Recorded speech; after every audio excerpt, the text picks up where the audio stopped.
السلام عليكم ورحمة الله وبركاته. أهلا بيكم، معاكم هدى محمد، والنهاردة في فيديو جديد هنعمل مع بعض الناجتس بتاع المصانع أطياب بقى والشركات دي، وهنشوف هنعمله بطريقة في منتهى الروعة والجمال وطعم تحفة وأحسن 100 مرة من المصنع. يا رب تجربوا الوصفة وتعجبكم. متنسوش تقولوا لي رأيكم وتتابعوني وتنزلوا لي تطبيقاتكم في الوصفات على جروب الفيسبوك، بسيب لكم اللينك بتاعه دايما في صندوق الوصف تحت. يلا بينا نسمي ونصلي على الرسول ونشوف هنعمل الوصفة الحلوة بتاعتنا دي ازاي. ده الناجتس بعد ما اتحمر عشان تشوفوا شكله وافتحه لكم كمان من جوه علشان تشوفوا لونه عامل ازاي ومستوي وطعمه في منتهى الجمال، وفراخ بتاكلي فراخ مش عجينة ومش اي حاجة، يعني انت حاجة انت ضمناها بنفسك وعاملاها بما يرضي الله. يلا بينا نسمي ونصلي على الرسول ونشوف مع بعض هنعمل ايه. انا هنا جبت ده حوالي نص فرخة ورك مع صدر. ليه ورك مع صدر؟ عشان الورك بتطري المفروم شوية، بتخليه في دسامة كده. عايز تستخدمي صدور بس تستخدمي، مفيش مشكلة، ورك بس تستخدمي برضو مفيش اي مشكلة. حطيت بطاطسيتين حجمهم متوسط سلقاهم، وحطيت نص معلقة من الثوم المفروم، ومعلقتين من بودرة مرقة الدجاج الفورية. دي بتجيبيها من العطار، ودي أساسية في الوصفة يا جماعة، هي دي النكهة الأساسية في الوصفة. وحطيت بقى فلفل أسمر، حطيت بصل بودرة، توم بودرة، كاري. كاري برضو مهم جدا. وحطيت ملح، وهضرب كويس جدا كله مع بعضه زي ما انتم شايفين كده علشان توصل تبقى عجينة كده زي ما انتم شايفينها. طب العجينة دي بتلزق دلوقتي وانا عاوزاها بقى ايه؟ ما تلزقش. هحط عليها بقسماط ناعم فاتح او عيش فينو زي ما انا عملت كده. شيلي القشرة البني بتاعته و... ودقيه كده وحطيه عليها. تمام، او افرميه في الكبة بتاعت البهارات وحطي عليها. افضلي حطي منه لغاية لما يديكي كده عجينة ما بتلزقش في ايديكي وفي نفس الوقت بتعرف تتشكل. ببل ايدي بالمية وباخد كورة كده صغيرة وبشكلها بقى بالاشكال اللي احنا شفناها في اول الفيديو. تقدري تعملي الشكل التقليدي بتاع الشركات اللي هو البيضاوي ومسحوب من تحت، او تقدري تعمليها في كيس سندوتشات كده وتفرديها وبعد كده تقطعيها مربعات. تقدري تعمليها اشكال قلوب بقى ودباديب وحاجات كده للاطفال برضو مفيش اي مشكلة. بصوا يعني تشكيل كما يحلو لك. العجينة حلوة قوي في ايدك وبتتشكل بكل الطرق زي ما انتي عايزة.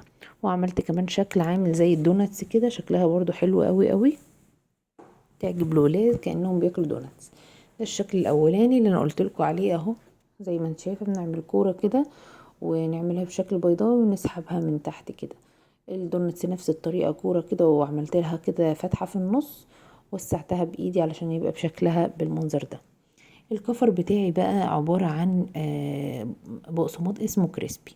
ده بيتباع في عند بتاع البهارات والعطارين، في منه 3 انواع: خشن وناعم ووسط. انا عايزه الوسط، بس انا ما لقيتش زي ما انتم شايفين كده، شفتوا بتاعي خشن، فانا فرمته في الكب. تمام، اديته فرمه كده فبقى ايه؟ وسط. تقدري تعمليه طبقتين او تقدري تعمليه طبقه واحده. انا وريتكم الطبقتين هيبقى شكله ايه، وفي الاخر انا عملت طبقه واحده بس عشان ما بحبش الكفر ده يكون تخين. فلو هتعمليه طبقتين زي ما انت شايفه بعد ما تحطي عليه البقسماط بتحطيه في الطبق اللي فيه الميه وترجعيه تاني على البقسماط. طيب من غير حاجه بنزل الفراخ بتاعتي في طبقه البقسماط على طول، من غير لا بيض ولا لبن ولا اي حاجه ولا حليب، ولا احنا بنستخدمش اي حاجه. انزلي بالفراخ بتاعتك على البقسماط على طول وتضغطي عليها كده عشان البقسماط يلزق عليها من كل الجوانب. شركات لا بيحطوا لك لبن ولا بيحطوا لك بيض ولا بيحطوا الكلام ده خالص، ولا دقيق ولا الكلام ده. هو البقسماط ده وبس، اللي هو الكريسبي. اخلص الكمية بتاعتي كلها بنفس الطريقة كده زي ما انتوا شايفين اهو، من غير اي حاجة خالص.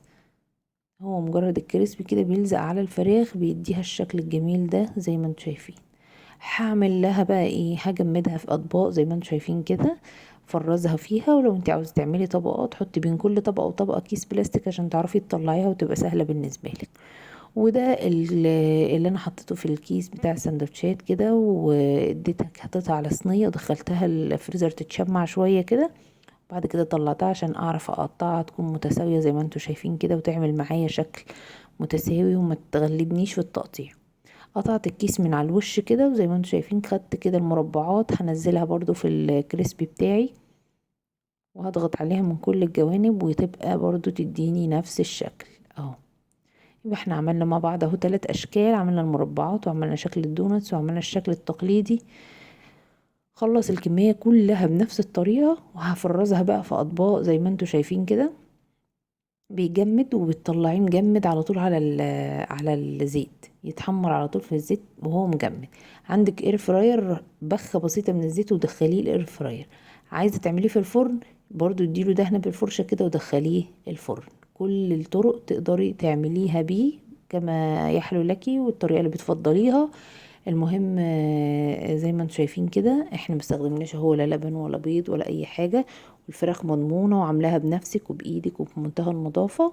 يا رب تكون الوصفه بتاعتي عجبتكم، ما تنسوش بس تعملوا لايك وتكتبوا لي رايكم في الكومنتات، وشير للفيديو لاصحابكم لو انتوا اول مره بتشوفوا القناه. ودي حمرت شويه علشان اوريكم من جوه شكلها عامله ازاي. تقدروا بقى تعملوها سندوتشات، تاكلوها جنب مكرونه، جنب رز بالكاري، حاجة تحفة يا جماعة. سلام عليكم. مرحب يا هلال، أهلا أهلا كيف الحال؟ قد غبت وإليك اشتقنا، وانتهى بعدك